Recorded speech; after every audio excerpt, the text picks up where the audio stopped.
यहाँ बताया गया है कि देश के रक्षा दलों यानी कि डिफेंस टीम जो होती है, इंडियन आर्मी टीम या इंडियन डिफेंस टीम है, उसमें भी उसके कार्यवाही के लिए, उसके कार्यकाल के लिए भी इंटरनेट का बहुत बड़ा योगदान है। इंटरनेट बहुत उसमें योगदान है, उसका भी बहुत यूज है। पूजा अपने शिक्षक से पूछती है, सर क्या इंटरनेट का कोई दुष्परिणाम भी है? पूजा पूछती है कि सर इंटरनेट का कोई दुष्परिणाम यानी कोई बैड इफेक्ट्स भी है क्या, या कुछ खराबी भी है इंटरनेट की? शिक्षक, हाँ है। इंटरनेट एक और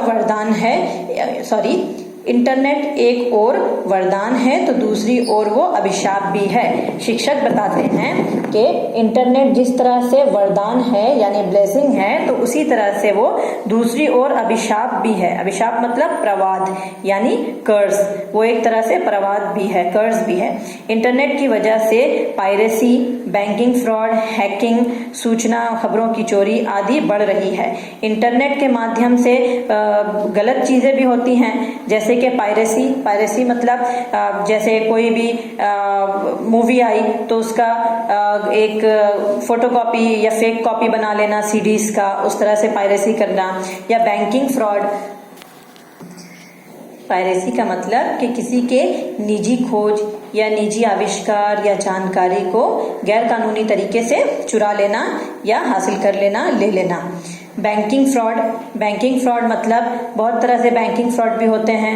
बैंक में किसी भी जो बैंक जब कोई भी राशि रखते हैं, कोई भी अमाउंट रखते हैं, तो उसमें हमें कुछ पासवर्ड्स मिलते हैं। अगर वो पासवर्ड का दुरुपयोग हो जाए तो उससे बैंकिंग फ्रॉड हो सकता है। हैकिंग करना मतलब किसी भी सूचना को या किसी भी खबर को चोरी कर लेना, किसी भी वेबसाइट में जाकर किसी भी सूचना या खबर को चुरा लेना गैर कानूनी तरीके से आदि। ये सब क्या है? ये सब अभिशाप है, ये सब इंटरनेट के जो बैड इफेक्ट्स हैं आदि बढ़ रही है। मुक्त वेबसाइट चैटिंग आदि से युवा पीढ़ी ही नहीं, बच्चे भी इंटरनेट की कबंध बाहों के पाश में फंसे हुए हैं। अब यहाँ शिक्षक बता रहे हैं कि ये जो वेबसाइट्स हैं, कुछ अच्छे वेबसाइट्स होते हैं, कुछ बुरे वेबसाइट्स होते हैं, तो चैटिंग के थ्रू से या किसी दूसरे तरीके से अभी की युवा पीढ़ी यानी न्यू जनरेशन जो है, यूथ जनरेशन या जो अपकमिंग जनरेशन है, युवा पीढ़ी जो है वो एडिक्टेड हो जा रहे हैं, इंटरनेट के एडिक्ट हो जा रहे हैं।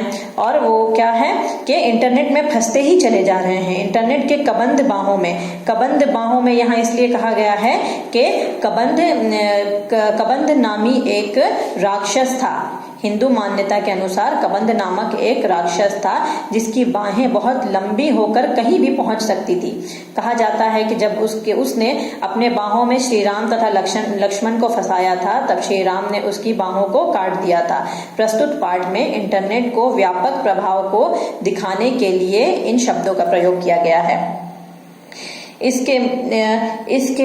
इससे वक्त का दुरुपयोग होता है और बच्चे अनुपयुक्त और अनावश्यक जानकारी हासिल कर सकते हैं।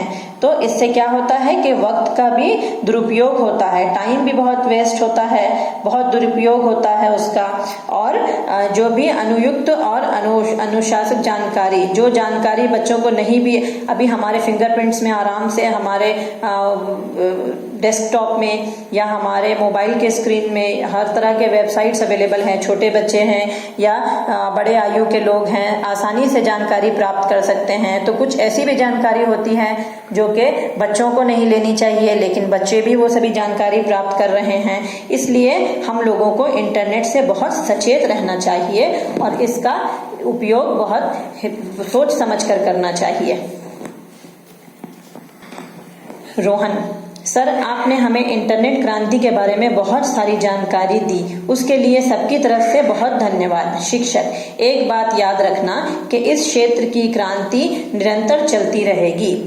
अब यहाँ पे एक स्टूडेंट सर अपने शिक्षक से कह रहे हैं कि सर आपने हमें बहुत सारी जानकारी प्राप्त दे दी है इंटरनेट के बारे में और उसके लिए आपका बहुत बहुत धन्यवाद। शिक्षक कहते हैं कि बच्चों आपको याद रखना चाहिए कि इंटरनेट का जो उपयोग है वो हर क्षेत्र में तो किया जाता है, वो क्रांति भी ला रही है, लेकिन हमें उसका उपयोग बहुत सोच समझकर करना चाहिए। बच्चों आज के टाइम में भी आप लोग भी बहुत आसानी से इंटरनेट का उपयोग कर रहे हैं, लेकिन इंटरनेट का उपयोग करने के लिए एक सही माध्यम को आप यूज करें, सही माध्यम से उसका इस्तेमाल करें। ऐसा नहीं है कि कुछ भी उसमें देख लें, कुछ भी कर लें, जो सही माध्यम है उससे ही सही जानकारी प्राप्त करें। धन्यवाद बच्चों।